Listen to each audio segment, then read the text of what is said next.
Bacteria that can create poisons are often called pathogens. These by far are the biggest potential danger to human health from food by nature of the speed with which they can grow and multiply, and it's right that we should take some time to gain a deeper understanding of how such bacteria work. The world about us is covered in bacteria of many forms, and most in their proper place perform a useful job in our lives. For example, bacteria in our ears and nose help to break down more dangerous foreign matter, and they do a wonderful job in doing so. But if transferred by hand or a simple sneeze onto clean food and then allowed to grow, the poisons created can soon render the food dangerous for human consumption.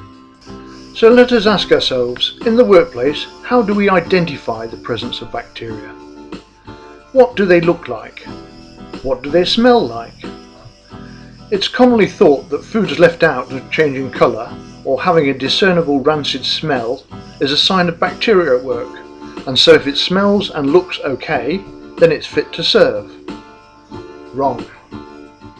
Food poisonous bacteria are colourless and odourless. Food poisoning bacteria cannot be detected by the human eye or nose. What you are seeing and smelling is the effect of spoilage enzymes, which naturally break down edible matter over a period of time, but do not in themselves render the food poisonous. For example, game birds like pheasant are often hung for a period of time to allow spoilage enzymes to soften the meat and enrich the taste. So note, the change in colour and smell of food shows no indication of the presence of harmful bacteria. However, foods showing these characteristics, brought about by spoilage enzymes, should be treated with some suspicion, as the period taken for the enzymes to work could imply a similar time for bacterial growth. The reason we can't see or smell food bacteria is that they are so minute that thousands of bacteria could be sat upon a single pinhead. Most bacteria, however, can be seen under a microscope and their presence, type and growth rate identified under laboratory conditions. It is important to understand that not all bacteria are harmful to food. In fact, some products, such as yogurts and some cheeses, need certain safe forms of bacteria to achieve their distinctive taste and texture. The danger from pathogenic forms of bacteria comes as a byproduct of poisons, often called toxins.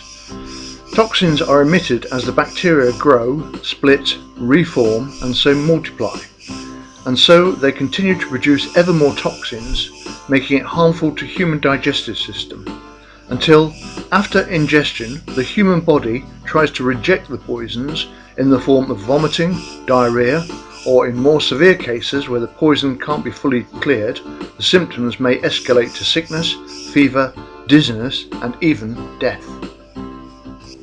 So in a world where bacteria are all about us, our target in the food industry is to stop them growing and multiplying. So what makes bacteria grow? In order to grow and multiply, the needs of bacteria are very similar to those of human babies in that they need food, moisture, air and warmth.